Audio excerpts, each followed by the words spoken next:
Some of the breaking news coming in. Walmart, the world's largest retailer, is issuing a new warning today, warning the company will have to raise prices due to President Trump's tariffs. The company's CEO, Doug McMillon, is expected to tell analysts this on an earnings call today. I'll read you a quote as they sent out excerpts ahead of time. "We will do our best to keep our prices as low as possible, but given the magnitude of the tariffs, even at the reduced levels announced this week, we aren't able to absorb all the pressure given the reality of narrow retail margins."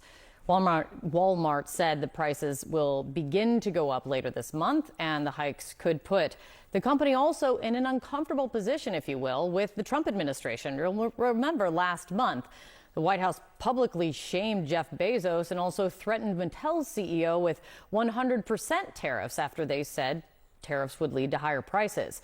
Compare this news today with what Commerce Secretary Howard Lutnick told CNN's Dana Bash just on Sunday.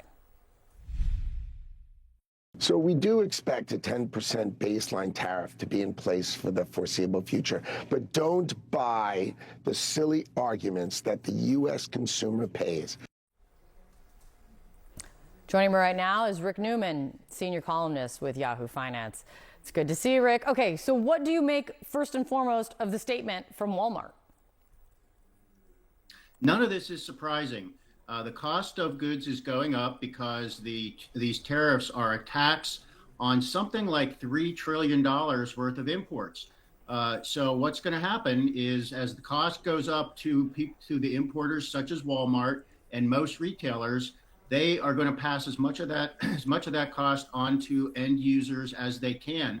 This is not mysterious. We know what the level of the taxes is. It's about 30% on most stuff coming in from China. It's 25% on imported automobiles and auto parts. It's 25% on steel and aluminum.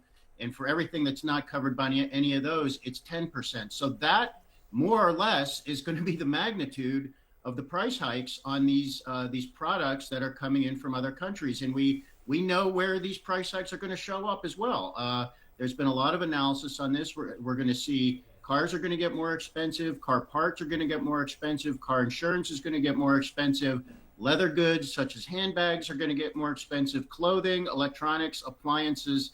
And we're going to hear more CEOs saying this because if you run a publicly owned company, you have an obligation to your shareholders to tell them what's going on with costs. So what's probably going to happen is we're going to see price hikes across the board from basically all retailers. So if Trump wants to go after them, he's going to go after all of them en masse instead of just picking off one or two the way he did earlier with Amazon. You know, Republican Congressman Andy Barr, who's a big supporter of Trump's trade policy, was on with John just last hour and was asked about this Walmart news. And essentially, his case was still to say short-term pain, long-term gain. Let me play this. Walmart will lower prices in the long run.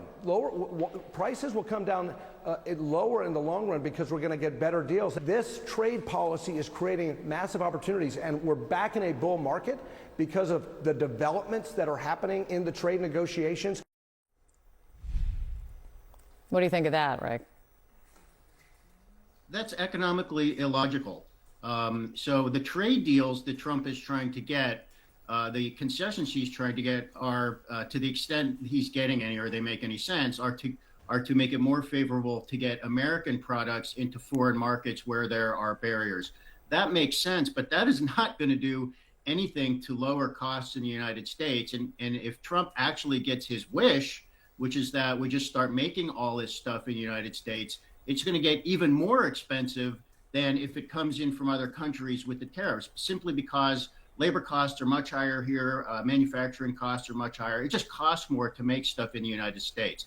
So if you think that this manufacturing renaissance is a good idea, it is not going to come with lower prices by definition. It's going to come with higher prices permanently. So you have to accept that trade-off. Well, we know that when it came to baby dolls and pencils and strollers, that the president basically called it small ball. But let's see if what his reaction is to Walmart saying this, if he still thinks products coming out of the world's largest retailer Feels like small ball. It's good to see you, Rick. Thanks for jumping on. I really appreciate it.